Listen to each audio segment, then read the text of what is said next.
What's up, KAG? Alam mo ba, paano kung isang araw hindi mo na kailangan pumila para bumoto?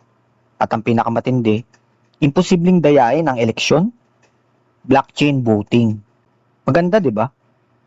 Pero ito yung tanong, kung ganun kaganda, bakit hindi pa ginagamit sa Pilipinas ngayong darating na 2026 election? Alam mo, real talk muna tayo. Tuwing eleksyon sa Pilipinas, may tatlong laging issue. Dayaan, delayed results, trust issue sa system. Kahit automated na gamit natin ngayon, may mga tanong pa rin. Sigurado ba ako na tama yung binilang na boto ko? Paano kung mamanipulate yung system? Kasi kung iisipin mo, ang election system natin ngayon, centralized. Ibig sabihin, may isang system na may control. At kung may control, may possibility na manipulation. Ano naman ang blockchain voting? Ngayon, pasok si blockchain. Simpleng explanation lang ha, walang technical overload. Ang blockchain, parang isang digital notebook na nakakopy sa libo-libong computer. At kapag may sinulat ka, hindi mo na mabubura. So imaginein mo to, bumoto ka. Instead na isang machine lang ang may record, libo-libong computers ang may kopya ng boto mo. Ang tanong, kung gusto mo dayain, paano mo babaguhin lahat ng copies ng sabay-sabay? Halos imposible. Sa ibang bansa, may mga nag-test na ng blockchain voting. Pero guess what? Wala pa ring country na fully gumamit ito sa national elections. Bakit kaya? Strengths. Bakit malakas ang blockchain sa eleksyon? Eto na exciting na part. Transparency. Pwede mong i-track yung boto mo.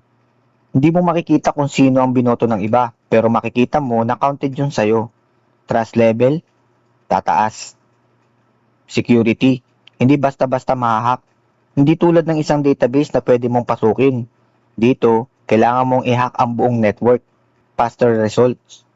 Pwedeng real-time ang counting. Wala nang iintay na lang natin bukas o manual verification. Less human intervention. Less yung tao, less yung chance ng manipulation. Parang perfect na, no? Pero dito yung pumapasok ang problema. Anong mga weakness dito? Identity problem. Ito yung pinakamalaking issue. Paano mo masisigurado na ikaw talaga ang bumoto at hindi ibang taong gamit ang identity mo? Sa blockchain, secure ang data.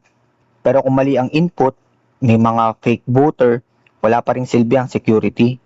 Digital divide sa Pilipinas. Hindi lahat may access sa internet, smartphone, technology, literacy. So kung blockchain voting ang gamitin, may exclude ang malaking bahagi ng populasyon. Delikado yan. Complexity. Hindi siya madaling ipaliwanag sa masa. At kapag hindi naiintindihan ng tao ang system, bababa ang tiwala, hindi tataas. Cyber attack, posible. Hindi sa blockchain mismo, pero sa paligid nito. Application, devices, login system. Doon papasok ang attack. So reality check tayo. Ito na yung pinaka-importanting tanong. Bakit hindi pa ginagamit sa Pilipinas? Simple lang. Hindi pa handa ang infrastructure. Hindi pa handa ang mga tao. At masyadong mataas ang risk. Imaginein mo, isang mali lang. Buong election legitimacy ang masisira. Hindi ito experiment na pwedeng i-try ulit natin. Sa personal opinion ko, hindi ko i-recommend ang full blockchain voting ngayon sa Pilipinas. Hindi dahil mahina yung technology, kundi dahil hindi pa ready ang ecosystem. Hindi pa ready ang voters. Pero, hindi ibig sabihin nun, magiging useless siya. Smart way para gamitin ito. Mas realistic na gamitin ang blockchain sa vote auditing, transparency layer, backup verification system. Hindi siya kapalit agad, kundi support system muna. Ikaw, kung bibigyan ka ng option, traditional voting o blockchain voting, anong pipiliin mo? At bakit? Ito ang pinaka-importanting takeaway. Technology doesn't fix corruption. People do.